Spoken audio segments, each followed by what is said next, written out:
she my God? That's your bitch, show him. Matter of fact, get on my property. See you later, bye. I said, these my own kids, I said. Because if you ain't serving God, then you can't be, I can't be bothered with you. It say, what it say? The father, Come on he loved his mother, father. That's it. Didn't I tell you right? He loved his mother and father to do the will of God. That's it. That's So it. if anybody you're not doing the will of God, if you're not ready to endure what Christ said you endure, I will have to leave you behind. So it doesn't matter if I left my kids. It doesn't matter what I do with you if you ain't serving God. Come on now. See, but you have to serve God with a pure heart. Yeah. Your heart got to be right to serve God. Your heart got to be right to endure what God wants you to do. Otherwise, the devil gonna knock you out. And sometimes we just knock ourselves out the box. Most times it don't even be the devil. We knock ourselves out the box. We knock ourselves out of position because we don't want to endure what we got to go through. Come on. Well, baby, I'm telling you, you better endure. Because what you don't want, I take it. Hallelujah. What you don't want, he say 2 Timothy 2:3, he said, you therefore must endure hardship as a good soldier of Jesus Christ. Yes. So you therefore must endure Christ Jesus as a good soldier. What soldier do you want to be today? Come on. Do you want to be the soldier that's working for the enemy? Or do you want to be the soldier that's working for Christ Jesus? Yeah. Come on. See, we need to be soldiers and we need to stand and take our post for Jesus Christ. And stop letting the enemy knock us out of position. Help, Lord. Like Bishop Kurt say, put on the armor of God. And mother taught this thing almost for 2 months in women's class. And I began to pick it up. You don't never take off the whole armor of God. You put it on. See, a soldier that's going to war, they don't take off their armor. They don't even, they sleep in their shoes, tied all the way up. So when they call them the refugees. They call them the refugees. When the refugees come, they be ready to attack. Yeah, see, they ain't got time to be running. Oh, my shoe over there. Plus, give me my shoe. Come on give me this, give me that. You ain't ready for the battle. Come on. You ain't ready for the battle. You ain't ready to endure like a good soldier. Because the soldier is always standing there on his post. He ain't about to leave his post of you. He ain't going to talk to you. He ain't going to say nothing to you. He's going to endure what he got to look unto death. Unto death. Oh, that person. Unto death. Jesus. A soldier is going to do what he got to do. The soldier going to kill you, or you going to kill him. Am I right about that, John Albert? See, he shook his head, yeah. Amen. See, he going to either kill the enemy, or the enemy going to kill him. See, we need to be soldiers that's killing the enemy. Not always letting the enemy kill us. Hallelujah. Or take us out the box. And then we got to come back tomorrow and apologize. Well, you ain't even got to go through that. If you just do it like a good soldier of Jesus Christ and study your word and stay in your word, then you ain't got to worry about it. Keep falling off the bandwagon every other day. Yes, come on.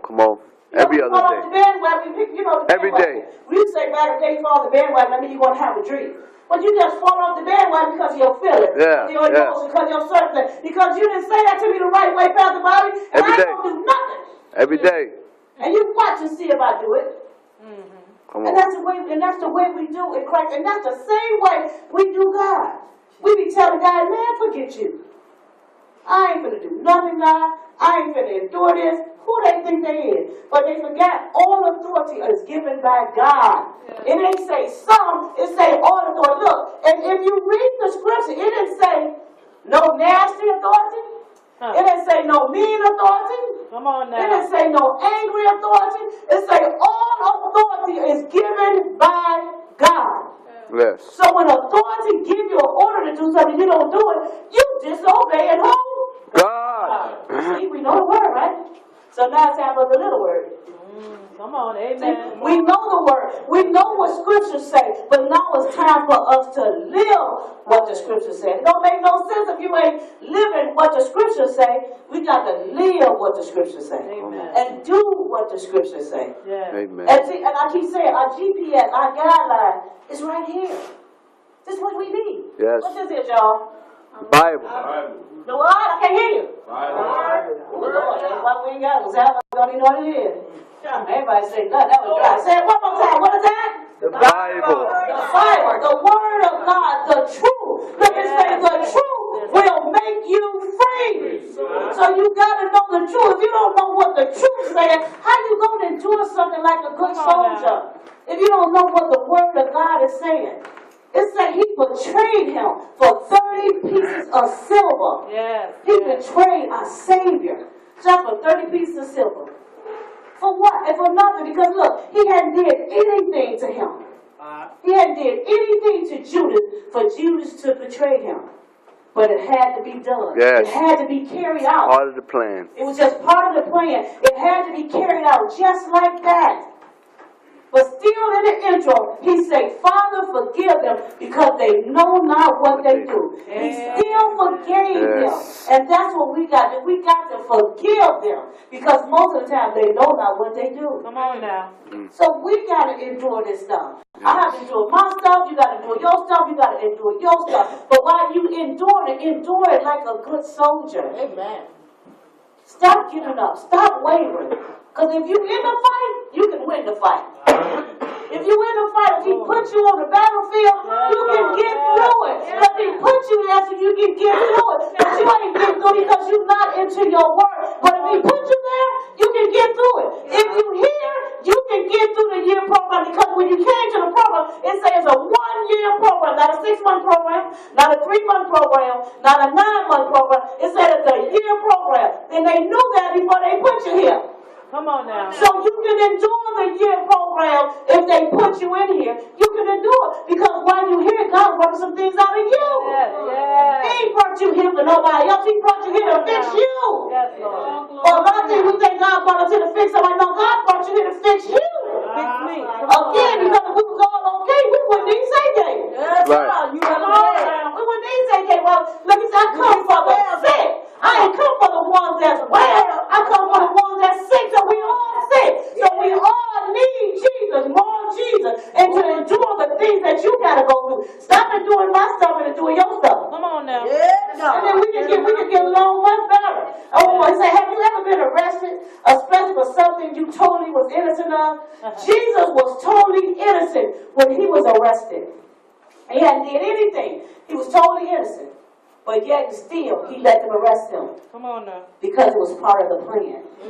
It was the stuff that he had to go through. It was the stuff that he had to go through for us to have eternal life. To let us know, if I went through that, surely you can go through that. And look, for me, when I got arrested, I'm not innocent.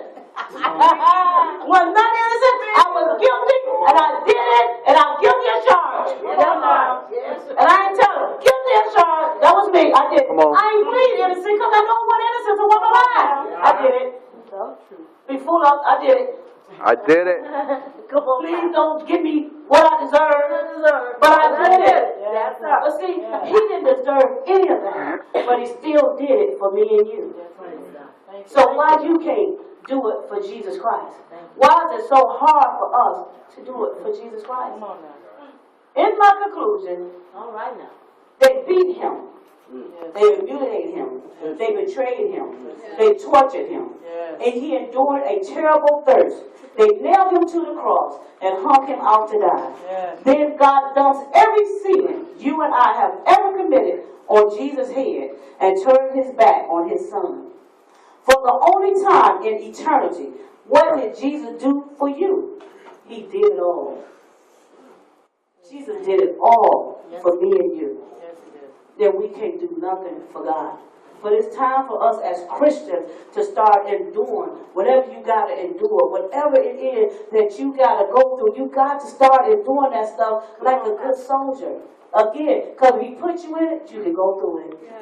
And I don't care what your illness, what your sickness, what it is. If he put you in it, you can go through it. If he put you through it, you can go over it. Yes, Lord. Thank you, God. We can go over. We can do this in Christ Jesus. It ain't, look, it's not hard in Christ Jesus. It's a the way of a transgressor is hard. Not being in God. It's not hard serving God. We make it hard, but it's not hard serving God. It's not hard. It's not hard being a servant of God. It's not hard being a soldier for Jesus Christ. It's not hard. And it's really not hard for the ones that's been back there in the day because we was a soldier for the devil. Yes, we will. So it should be an ease for us to come to Christ Jesus and give up everything. I give myself away. Give myself Just use me. Yes, God. So it should be easy for us to do it. So let's endure, y'all, this morning like a good soldier. Let's stand to our feet. Amen. Amen. Amen.